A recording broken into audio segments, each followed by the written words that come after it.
Marg'ilonda zo'r lokatsiyasidan sizlarga cho'tki joy topib berganmiz. Qaranglar, 6 soti. Ko'ryapsizlar, uyda oldini 20 metr indamay chiqadi. Vafshi katta plashatka, qo'shimcha bino qilib olsalar ham bo'ladi. Kirish laynida ro'parada mana yerda 2 xona bor. Uni ko'ramiz hozir.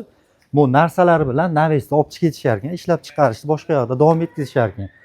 Mana bu yerda bir xona korobka holatda turibdi.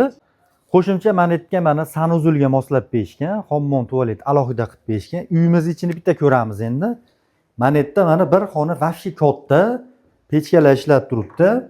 Gaz, svet, suv, kanalizatsiyadan umuman muammosi yo'q batlarda. Lokatsiya mana bu yerda mana pechkani ko'ryapsizlar mana. Bitta pechka ikkita uyni isitadi. 2 xona uy, orqada yana bir xona bor. 3 xona tayyor yashashga, bir xona korobka, sanuzul, hammom, korobka. 6 soti. Uyda oldi ham katta, makka imorat qilib olsalar ham bo'ladi. Matto xullas to'liq lokatsiyasini aytamiz. Marg'ilon shahar Terakdagida turibmiz.